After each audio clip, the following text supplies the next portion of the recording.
नमस्कार दोस्तों, मैं विशाल वशिष्ठ स्वागत करता हूं आपका हमारे चैनल मोटिवेशनल गुरुजी पे।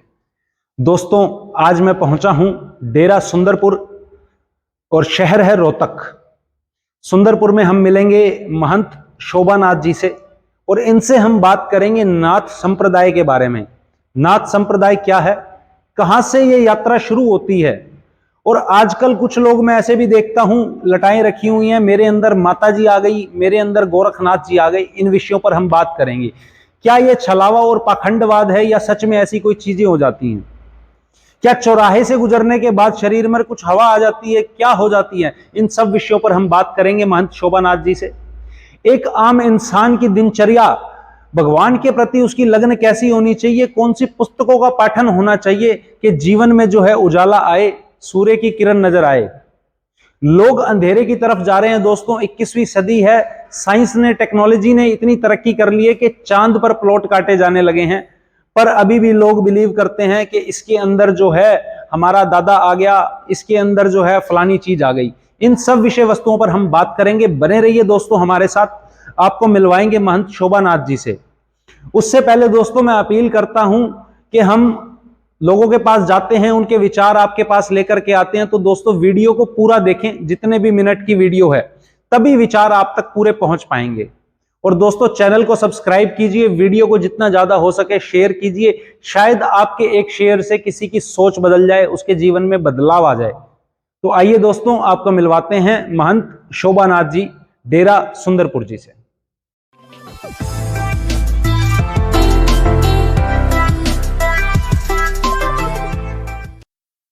तो दर्शकों, मेरे साथ मौजूद हैं महंत श्रीमान शोभानाथ जी। गुरुजी प्रणाम। प्रणाम। तो गुरुजी, पहला सवाल जो मैं करता हूं, आदेश आदेश करके जो है प्रणाम की एक विधि है, तो लोगों को अक्सर पता नहीं होता कि आदेश क्यों कहा जाता है। तो आप थोड़ा सा बताइए कि आदेश कहाँ से निकल करके आई है ये शब्द। आदेश भगवान योगी आदिनाथ भगवान से, जो शिव और माता पार्वती के ही अनुरूप जो एक दूसरे से वार्तालाप होती थी, वो आदेश के रूप में ही वार्तालाप होती थी। और वो वही परंपरा नाथ संप्रदाय के अंदर भगवान श्री गुरु गोरक्षनाथ जी जब योग प्रचार और भ्रमण के लिए इस जगत जननी योग माया में जब हमारे संसार के अंदर आकर उन्होंने हम सब नाथ संप्रदाय को आगे चलाने के लिए एक आदेश की परंपरा सिखाई थी। और उस परंपरा को गुरु और शिष्य की परंपरा को माना जाता है। शिष्य गुरु को आदेश करता है और गुरु शिष्य को आदेश देता है कि भाई ये आदेश करो, ये काम करो, ये इस विधि से करने से हमारे जगत कल्याण के लिए ये चीज़ें हो सकती है। इसलिए गुरु शिष्य की परंपरा है, आदेश को एक नमन और संस्कार बोला जाता है। शिष्य पूछ रहा है कि गुरुजी आदेश करिए। हाँ, और गुरुजी मेरे लिए क्या सेवा है, मेरे लिए क्या सेवा है, वो सेवा बताइए जो हम आगे चल के आपका नाम और आपके जो दिए हुए कर्म वचन है उनको आगे लेकर चल सके। ऐसी परंपरा होती है। और नतमस्तक होकर उस आदेश का पालन करता है, सवाल नहीं करता वो। तो गुरुजी, एक ये जो महंत शब्द है, ये महंत कहाँ से निकल के आता है? महंत क्या ये उपाधियां होती हैं, जैसे राजा, बड़ा राजा, इस तरह से इन चीजों में है? एक ये उपाधि नहीं होती है, एक एक परंपरा है जो एक मठ की व्यवस्था को बनाए रखना, एक प्रमुख, जिसको प्रमुख बोला जाता है, उसी को ही महंत के रूप में माना जाता है। इसका केवल उसका नाम ही सबसे योग्य होता है। जैसे मेरा नाम शोभानाथ है जी, और मेरे पीछे योगी लगता है जी, ये मेरा ओरिजिनल नाम है। महंत जिस मठ में, जिस मठ की परंपरा को जो हमारे गुरु लोग जनों इस मठ को परंपरा से चलायमान रखने के लिए उस गद्दी को बिठाते, तो उसको महंत की पदवी दी जाती है। जी। तो ये महाराज जी, जो गद्दी दी जाती है, ये पक्का नहीं होता है, किसी और को फिर स्थानांतरित करी जाती है, ट्रांसफर भी करी जाती है ये? हाँ, बिल्कुल की जाती है। जब उसके अच्छे कर्म नहीं होते तो उसको हटा के दूसरों को बिठाया जाता है। जी। और उसके अच्छे कर्म होते हैं और वो इस अपने जीवन काल में भी अपना उत्तराधिकारी नियुक्त कर सकता है। जी महाराज। और साथ में अपने जीवन काल में उसको महंत भी घोषित कर सकता है। जी। तो ऐसी परंपरा नाथ संप्रदाय में है। महाराज जी, किस उम्र में जो है आपने दुनिया का जो है एक तरह से त्याग कर दिया था और वाणी को आपने अपनाया और आप योगी वाली जो लाइन है उस दिशा में आप चल पड़े? मेरा जन्म जिस तरह से मेरा राजस्थान में जन्म हुआ जी और मेरा उस टाइम पे 5 वर्ष या 6 वर्ष की आयु होगा और मेरा शुरू से ही भजन और हमारे घर पे साधु संत आते थे और उनसे सीखने को मिलता था। और 5 साल की उम्र में ही हमारे माता पिता ने और मेरी स्वयं की इच्छा से जी मेरे गुरुजी के पास में अर्पित उनके चरणों में दिया था। महाराज जी, इसको ऐसे कह सकते हैं जैसे कन्यादान किया जाता है उसी तरह से हाँ, अपना पुत्र दान कर पुत्र दिया। दान हमारे गुरु को किया है। तो महाराज जी, कोई क्या इसके पीछे चेष्टा भी थी कि मैंने इस तरह का कर्म करना है आगे जा करके? जी बिल्कुल, मेरे परम जो मेरे पिताजी के भाई थे वो संत थे। अच्छा जी। मेरे दादा गुरु मानो अब, तो वो संत थे और उनकी समाधि हमारे गांव में है और उसी से प्रेरणा थी कि हम एक संसार की सेवा में और भजन भक्ति में और समाज के अच्छे कार्यों में हम योगदान दें। और जो हम देखते हैं आज के हिसाब से साधु संतों को जो नशे की तौर गए हुए हैं, और जब थोड़ा सा दुख होता है कि नहीं ये तो गलत है, लेकिन हम इस नाथ संप्रदाय में है तो हम भी तो प्रयास कर सकते हैं, कुछ अच्छे कार्य कर सकते हैं, कुछ अच्छे बच्चों को जोड़ के उनको नशा मुक्त कर सकते हैं। तो इस तरह का मेरा भाव था और मैं उसमें लगा हुआ हूँ अभी वर्तमान में। महाराज जी, नाथ संप्रदाय जो हम बात कर रहे हैं गोरखनाथ जी से शुरुआत होती है, तो ये आगे बढ़ती हुई चैन चली बाबा मस्तनाथ हैं या और जो नाथ हैं, क्या ये सभी नाथ गोरखनाथ जी से मिले हुए हैं? हाँ, गोरक्षनाथ जी 11वीं शताब्दी में हुए हैं और गुरु गोरक्षनाथ जी की परंपरा से ही चलते आए भगवान चौरंगीनाथ जी के बाद में मस्तनाथ जी आए आज से 350 साल पहले के लगभग। तो मस्तनाथ जी को बाबा गुरु गोरक्षनाथ जी का ही अवतार माना जाता है जी क्योंकि वो अलग नहीं है। गोरख का ही अवतार बाबा मस्तनाथ जी माने जाते हैं जी क्योंकि गोरखनाथ जी ने ही सबला रेबारी को आशीर्वाद दिया था और उन्हीं के रूप में सबला रेबारी ने उनको मांगा था। तो बालक रूप में मस्तनाथ के रूप में वो आए थे। महाराज जी, बाबा बालकनाथ जी का भी आता है जिक्र और हिमाचल में मंदिर भी है, तो बालकनाथ जी भी, बाबा बालकनाथ जी क्या इसी लाइन से हैं वो भी? बाबा बालकनाथ जी इसी लाइन से हैं, गुरु गोरक्षनाथ जी से मिले थे, उनकी चर्चाएं हुई थी और उनके व्यवस्था के रूप में कान चीरा देने की प्रक्रिया रहती है हमारे नाथ संप्रदाय में। तो उन्होंने कान चीरा दीक्षा नहीं ली उन्होंने और उसी टाइम पे मोर पे बैठ के उड़ गए थे। अच्छा तो जी। वो बाबा बालकनाथ जी हिमाचल के उस पहाड़ों में जाकर रहने लगे थे और बाबा जो बालकनाथ जी है उनको कार्तिक के रूप में भी माना जाता है। अच्छा जी। तो भगवान शिव के पुत्र के रूप में भी उनको विराजमान रहते हैं। जी महाराज जी ऐसे ही। महाराज जी, आजकल हम देखते हैं कि दुनिया भर के बाबा हैं और मैं किसी का नाम नहीं लूंगा, पर एक बाबा जी हैं, उन्होंने तो एक आइलैंड खरीद लिया है और वहां पर करेंसी भी उनकी चलती है। उनकी जो उस आइलैंड की एक प्रतिनिधित्व के रूप में एक लेडी साध्वी को यूएन में भेजा गया। जी भाई, हमारा देश अलग से है। कुछ बाबा ऐसे हैं जो जेलों में हैं जी और सेक्सुअल हैरेसमेंट जी और पैसा लूटना और इस तरह की जो है चीजें वो करते हैं और आध्यात्म से रास्ता शायद उनका अलग है। हाँ, तो इस विषय में हम सबको जागृत भी होना चाहिए। हमारे जो मठ मंदिर है उनके अंदर क्या कुछ चल रही व्यवस्था को अंदर भागीदारी सभी समाज की होनी चाहिए और उनको ज़्यादा से ज़्यादा उस मठ मंदिर में आना चाहिए और उसकी व्यवस्थाओं में ध्यान देना चाहिए कि भाई कौन साधु क्या कर रहा है। जी ये हमारी भी कुछ कमियां हैं, हमारे समाज की भी, जो हमारे मठ मंदिरों को देख रेख नहीं करती है सही ढंग से। तो अकेले को छोड़ोगे तो अकेला तो कुछ बिगाड़ा ही करेगा जी और उसकी हाँ में हाँ करना वो भी गलत है। उसकी सच्चाई बात हो उस पर तो अमल करो और उसकी गलत बात लगती है तो वहां उसका विरोध करना चाहिए। मैं तो यही बोल सकता हूँ सभी को। जी तो सभी साधु संत जिस तरह से ये पाखंडबाज में जो करके बैठे हैं, कोई जेलों में बैठे हैं, कोई आइलैंड खरीद रहे हैं, कोई किस तरह से कर रहे हैं, तो ये सभी गलत है। मेरे हिसाब में ऐसा नहीं होना चाहिए। सारा संसार एक है, परमात्मा एक है, जी। तो उसी एक संसार में एक ही व्यवस्था बनी रहे तो बहुत अच्छी रहती है, हमारा संसार आगे अच्छी तरह से चल सके। महाराज एक विषय और आता है और समटाइम्स कंट्रोवर्शियल भी है कि कुछ लोगों को शायद बुरी ना लग जाए, पर फिर भी उस बात को करना मैं जरूरी और उचित समझता हूं कि किसी के ऊपर जो है माता आ जाती है, या कुछ लोग कहते हैं जी हमारे में तो स्वयं गोरखनाथ जी आ जाते हैं, या मेरे में मसानी देवी आ जाती है, बाबा भैरवनाथ जी आ जाते हैं।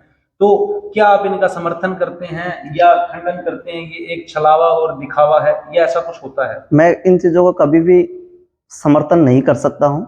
मैं इन चीजों को समर्थन उस चीजों से कर सकता हूँ, हाँ वो है, इस बात का जरूर सच्चाई है कि देवी देवता, हमारे इष्ट देवता वो सारे हैं, पर मैं इसका कभी भी समर्थन नहीं कर सकता हूँ। वो हमारे शरीर में आ सकता है जी। शरीर में नहीं आ। जब मेरे शरीर में मेरे परम पिता परमात्मा विराजमान है, तो वो दूसरा कैसे आकर हमारे अंदर समा जाएगा?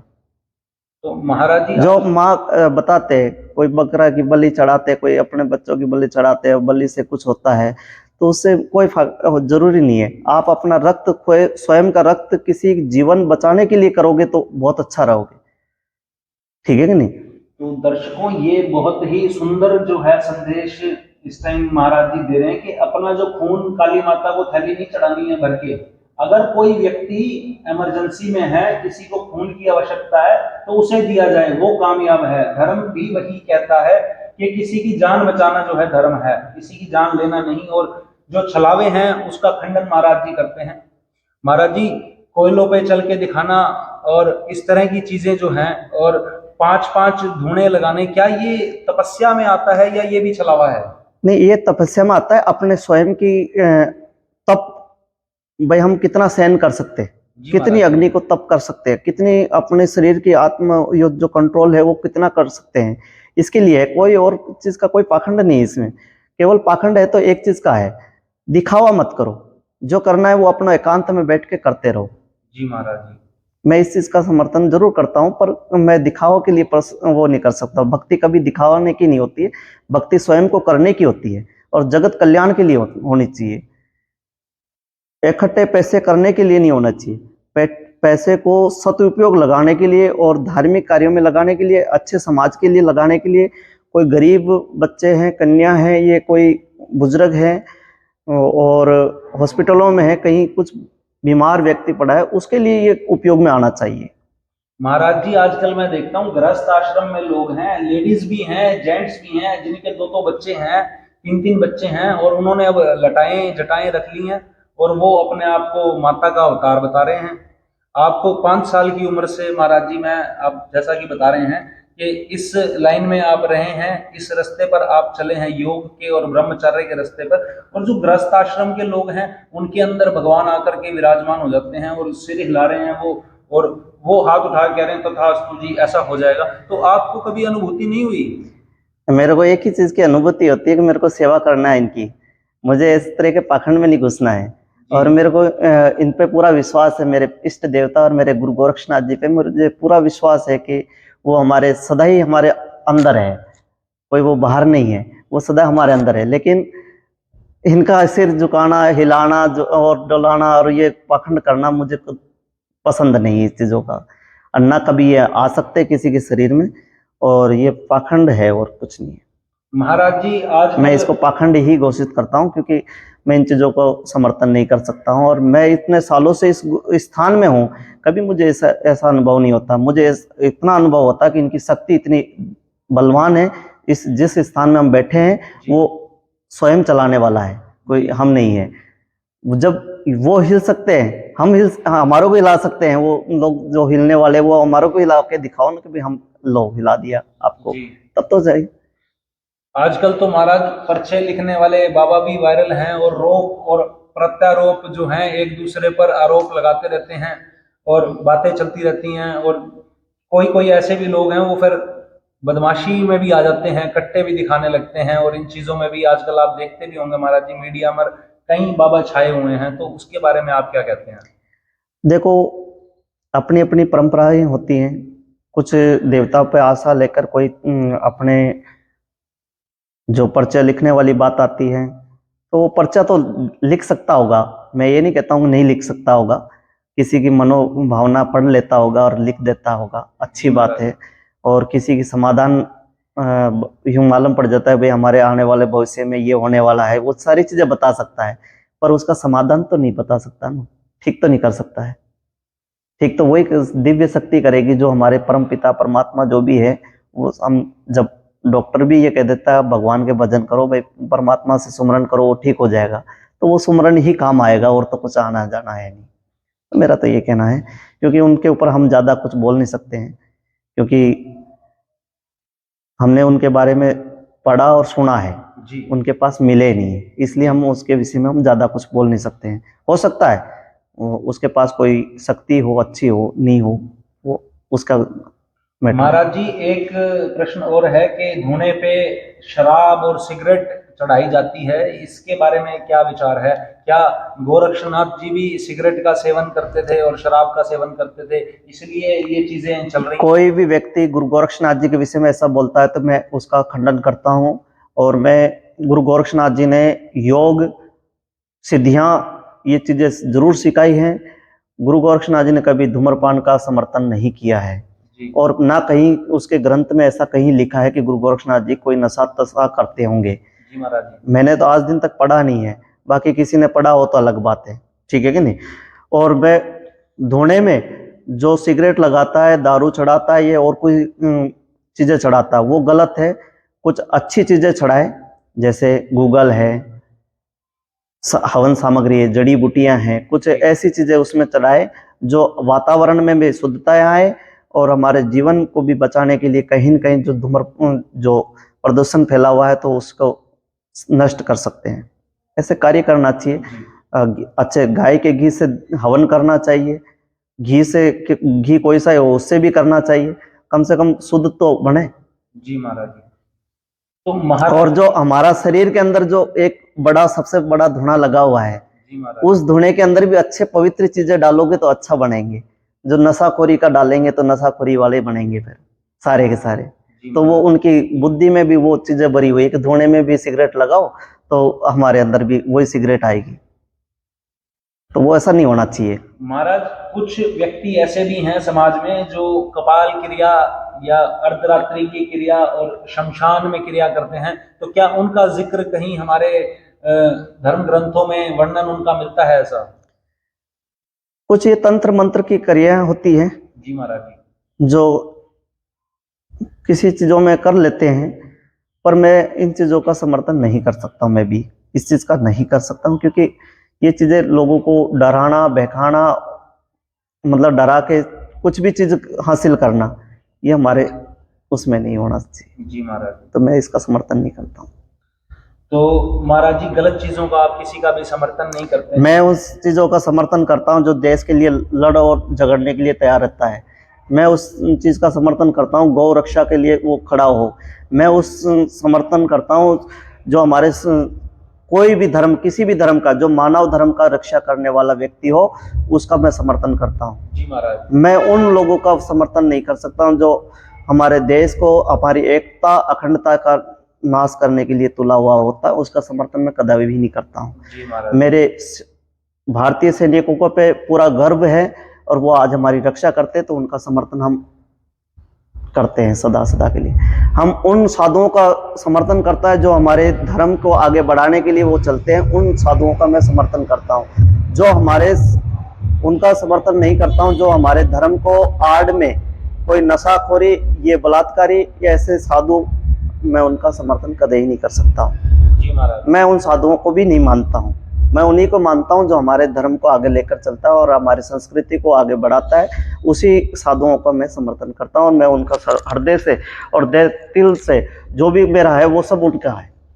जी महाराज। महाराज जो लोग योग आश्रम में नहीं हैं और इस रास्ते पर नहीं चले हैं, पर गृहस्थ आश्रम में हैं और प्रभु सिमरन की जो है कामना रखते हैं और चाहते हैं कि भगवान का आशीर्वाद उनको भी प्राप्त होता रहे, कृपा दृष्टि उन पे बनी रहे, और मैं समझता हूँ कि बच्चे भी वही सीखेंगे जैसा माँ बाप जिस रास्ते पर चल रहे हैं। तो उनको क्या संदेश आप देते हैं आज की जो युवा पीढ़ी है? मैं उन्हीं युवा पीढ़ियों से यही कहना चाहता हूँ कि मैं इस बाबा दूधाधारी प्रांगण में जब बैठा हूँ और मैं बच्चों से ये कहता हूँ, अपने माँ बाप की सेवा करें, अपने कुटुंब की सेवा करें, अपने परिवार को साथ लेकर चलें, अपने मतलब माता पिता की आज्ञा का पालन करें। जब समय मिले तो धर्म ग्रंथ शास्त्र पढ़े ज़्यादा से ज़्यादा, क्योंकि धर्म ग्रंथ शास्त्र पढ़ोगे तो ही ज्ञान बढ़ेगा आगे के लिए।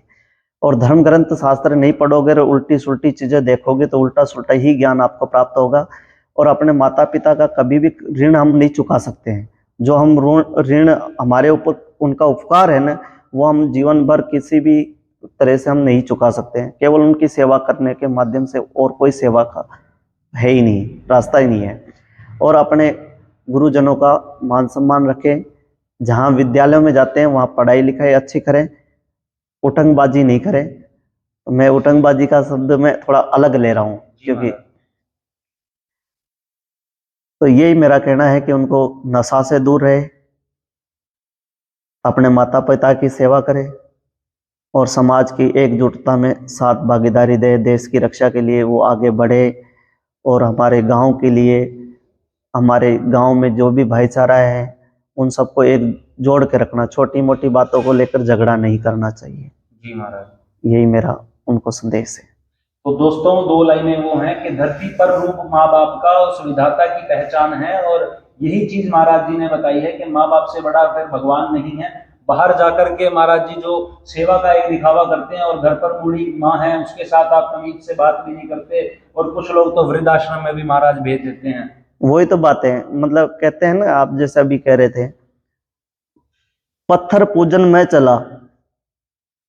जी महाराज जी। पत्थर पूजन में चला और पत्थर से मिले भगवान तो मैं पूज दूं पूरा पहाड़। जी महाराज। समझ गए? जी महाराज। तो पत्थर जब भी भगवान बन सकता जब आप अपने माता पिता की सेवा करोगे तो। जी महाराज। तो पत्थर भी भगवान हो जाएगा। जब तक माता पिता की सेवा नहीं करोगे और यहाँ आकर पत्थर के ऊपर रोज जल चढ़ाओगे तो वो भगवान नहीं है। क्योंकि एक भगवान तो आपको जो दाता, जन्म देने वाला दाता है, उसी को आप छोड़ के और पत्थर पे जल चढ़ा रहे हो। अरे वो तो रो रहा, उसकी आत्मा तो रो रही, आप क्यों उस पत्थर को भी रुला रहे हो? क्या नहीं? तो ऐसे पत्थर को पूजने के बजाय अपने माता पिता की सेवा करें। सेवा करने के बाद में उस पत्थर को भी पूजोगे तो वो भी स्वयं प्रकट होकर, जैसे भगवान नरसिंह अवतार लेकर हिरण्याकश्यप के सामने प्रकट हुआ था। क्योंकि भक्त प्रहलाद ने काफी समझाया, पिताजी हरि की सेवा करो। हरि आप नहीं है, मैं हरि आपको भगवान नहीं कह सकता हूं, पर हरि की सेवा करो। सेवा उसका भी परिवर्तन डाइविड अपना वो करवा रहा, लेकिन नहीं हुआ। उस भक्ति में कितना ताकत थी, खंबा पाड़ के नरसिंह अवतार के रूप में भगवान प्रकट हुए। बिल्कुल महाराज। क्या नहीं? तो एक बालक ऐसा भी होता है। तो दोस्तों होलिका की कहानी भी प्रचलित है कि भक्त प्रहलाद पर कितने अत्याचार किए गए थे। बहुत ही सुंदर प्रसंग है। तो महाराज जी आज समय भी आपका काफी लिया है। पाखंडवाद का आप विरोध करते हैं, रक्तदान की महाराज जी ने बात की। तो ऐसे ही साधु संतों की हमारे देश को जरूरत है जो एक पॉजिटिव एनवायरनमेंट क्रिएट कर सकें। ऐसा ना हो कि पाखंडवाद में उलझा रहे हैं, ये कर दो तो ऐसा हो जाएगा, ये कर दो तो ऐसा हो जाएगा, और सिर घुमा के दिखा रहे हैं जी मेरे अंदर ये आ गया और मेरे अंदर वो आ गया। उन चीजों का खंडन करते हैं। बिल्कुल मैं खंडन करता हूँ इन चीज़ों का। और अपने जो भी देवता है, अपने जिसको मानते हैं उनके स्थान पे जाइए, मत्था टेकिए और वहीं से सुमरन करिए, अपने माता पिता की सेवा करिए। इससे बढ़ के कोई सेवा नहीं है और उसी से आपका सारा समाधान है। महाराज जी ये जो कानों में कुंडल होते हैं, ये एक क्या निशानी है नाथ संप्रदाय की या कुछ और है? ये नाथ संप्रदाय की निशानी भी नहीं है, ये भगवान शिव का ही स्वरूप माना जाता है। जब हमारे दर्शन कान में कुंडल डालते हैं तो 9 दिन के लिए 9 दिन के लिए इसको ठेठी में रहते हैं। 9 दिन के बाद में फिर योग दंड डलते हैं। योग दंड के बाद गंगा जली होती है। तो ये भगवान गुरु गोरक्षनाथ जी का ही स्वरूप माना जाता है। भगवान गुरु गोरक्षनाथ जी ने राजा भरतरी को कर्ण भेद क्रिया है ये, जिसको कान को छेद के एक नस होती है, उसको काटी जाती है और भगवान का सुमरन के लिए इसका ध्यान में 9 दिन के लिए गुप्त कमरे में रखा जाता है। जी महाराज। किसी के दर्शन नहीं करते, किसी की बाइयों की छाया नहीं पड़ती है उस पे, मोर पंख साथ में रहता है, एक ही बर्तन में खाना होता है और एक ही चीज का उपयोग होता है। जी महाराज। उसका हलवा होता है, पानी और घी का। जी महाराज। और आटा, थोड़ा सा आटा रहता। तो ये एक साधना है। तो महाराज जी आजकल कुछ ऐसे बाबे घूमते भी रहते हैं सड़कों पर, तो इस चीज की भी कोई क्या पहचान हो सकती है कि ये नाथ संप्रदाय से है, ये सच में ही भिक्षा लेने के लिए आया है, अलख निरंजन है या कुछ और है? देखो, नाथ संप्रदाय तो ऑटोमेटिक ही पहचानी जाती है, उसको किसी का आगे वो नहीं करना होता है, क्योंकि वो तो स्वयं नाथ है। नाथ को तो क्या पहचानने की विधि होती है। जी महाराज। लेकिन हाँ, ये मानता हूँ कई हमारे देश में ऐसे ऐसे भिखारी जो घूमते हैं, देखो उनको, उनकी कोई भी मजबूरी भी हो सकती है, मैं उन चीजों के ऊपर उनको ज्यादा वो नहीं कह सकता हूँ। जी महाराज। लेकिन मजबूरी का मतलब ये नहीं है कि हम किसी धार्मिक चोला पहन के और हम किसी को बहकाने से और उसको जाकर मांग के अपने पेट का पालन करके रात को शराब पीना, मैं उस चीज का समर्थन नहीं कर सकता हूँ। क्योंकि जिस आपकी मजबूरी है तो आप उसी वस्त्र में रहकर भिक्षा मांग लो, जिस वस्त्र में आपका विराजमान हो। जी। मतलब आपकी कोई आप हो, जी। आपकी कोई समस्या हुई तो आपको डायरेक्ट ही इसी वस्त्रों में मांग लेना चाहिए। जी महाराज। बजाय बाणा पहनने के बजाय। जी। तो नाथ संप्रदाय तो एक कर्ण जो यहाँ कुंडल डल रहे हैं, ये नाथ जी का स्वरूप है। जी महाराज। जनोई है, ये भेड़ के बाल की होती है। जी महाराज। ये ओरिजिनल होनी चाहिए। जी महाराज। इसमें 8 तार है, ठीक है नहीं, 16 तार के एक महाराज कुछ रिप्रेजेंट करते हैं जैसे इसमें 8 तार है। हाँ जी महाराज। एक में 8 तार है। जी। 8 में एक में 8 है, 8 में भी 16 है। अच्छा महाराज। मतलब इसमें अलग अलग है, ठीक है नहीं। तो ये हाथ से काटी जाती है, तकली है। जी। और कुंडल होते हैं। जी महाराज। और साथ में नाथ संप्रदाय की कुछ बातें हैं, मतलब योगपट, जोगपट और प्रेमपट, ये 3 परंपरा है। तो इसमें जैसे हम पूछेंगे किसी से तो वो अपना नाम, अपने गुरु का नाम, अपने दादा गुरु का नाम, अपने परदादा गुरु तक भी हम चले जाते हैं। अच्छा। जब किसी पे ऐसा शंका सी होती है कि भाई ये चीज नाथ संप्रदाय का नहीं है, ये कोई बेरुपया टाइप में आकर अपने अंदर बैठ के हो रहे थे। और हमारे इसमें सपेरा नाथ भी होते हैं। अच्छा महाराज। जिनको हम अपने उसमें नहीं मानते, वो अलग रहते हैं थोड़ा सा। बाकी है हमारे ही से खानीपा नाथ जी से निकले हुए हैं। जी महाराज। लेकिन कुछ कालखंड पहले कुछ परंपराएं हुई होगा तो थोड़ा सा को अलग किया गया था, और फिर अब वापस सभी एक होते जा रहे, धीरे धीरे करते हुए। अपनी गलतियों का एहसास कुछ भी हो सकता है।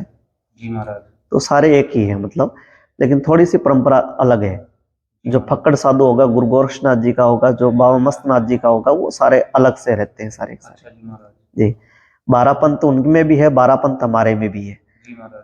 और 12 पंथ पूरे भारत के जितने भी साधु समाज है उसके भी 12 पंथ होते हैं। उसमें नाथ संप्रदाय, गिरिपुरी, भारती, ये सारे उसमें आते हैं। नागा, सन्यासी वगैरह जो भी है वो सारे हमारे इसमें 12 पंथों में गिना जाता है।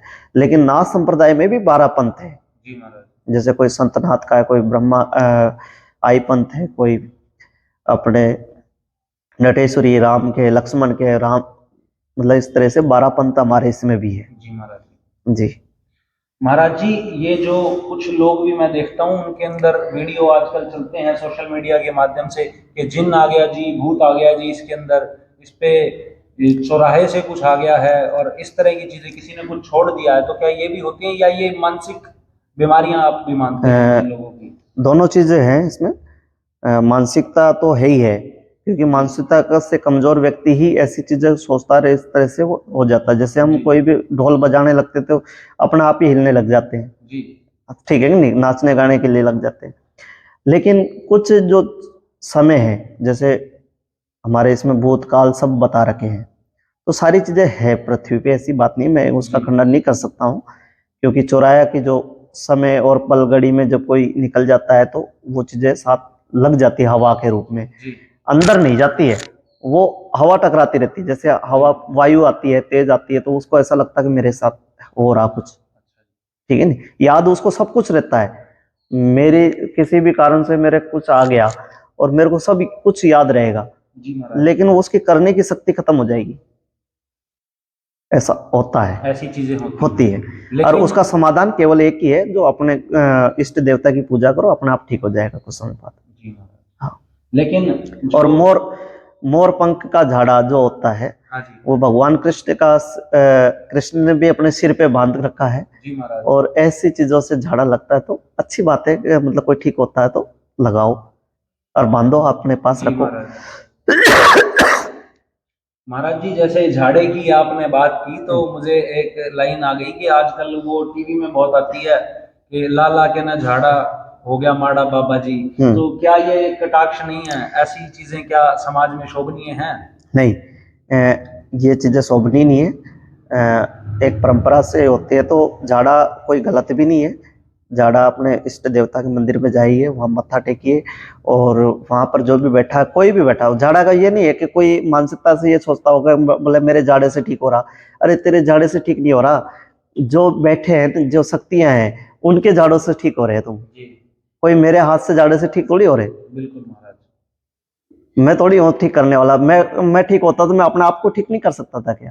जी महाराज, क्योंकि मैं फिर सन्यास क्यों बनता, फिर अपना वही नहीं रह लेता। जी महाराज, नहीं, ये चीजें जहां दिव्य शक्तियां हैं, जिन्होंने भजन करके जा रहे, तप करके जा रहे, उनकी शक्तियां हैं जो उनसे ठीक हो रहे। और महाराज जी एक और भी है आजकल के तने कोई और पसंद कर लेगा यार, तेरा बाबा बन जाएगा, ये चीजें क्या शोभनीय हैं? गलत है, इस तरह से कभी हमारे समाज में विरोध होना चाहिए, बहुत ज्यादा खतरनाक से विरोध होना चाहिए, क्योंकि बाबा बनना एक आसान चीज नहीं है। बाबा कहना आसान चीज है कि बाबा जी बन जाओ, सब कुछ हो जाएगा, सब कुछ ऐशो आराम मिलेगा, लेकिन ऐशो आराम के लिए बाबा जी थोड़ी बनना चाहिए। दिन रात एक करना चाहिए समाज सेवा के लिए और अपने गुरुजनों के लिए, मेरा तो ये मानना है। जी महाराज, जी महाराज जी कोई एक ऐसी किताब धार्मिक जो हर युवा को, बुजुर्ग को, जो हमारे लोग हैं उन्हें पढ़नी चाहिए और उससे शिक्षा लेनी चाहिए? बिल्कुल लेना चाहिए, गीता से लेना चाहिए। श्रीमद् भगवत गीता का नाम आप ले रहे हैं आज। जी। बहुत समय महाराज मैंने आपसे लिया है जी। और काफी सुंदर प्रकाश आपने नाथ संप्रदाय पर डाला है, जो पाखंडवाद है उस पर आपने प्रकाश डाला और काफी अच्छी अच्छी बातें आपने की हैं। जी। तो मैं उम्मीद करता हूं दर्शकों कुछ अच्छा ही हमारी वीडियो के माध्यम से आपको सीखने को मिला होगा। तो आज के लिए दोस्तों इतना ही, जल्द मिलेंगे अगली वीडियो में, तब तक के लिए धन्यवाद। जय हो।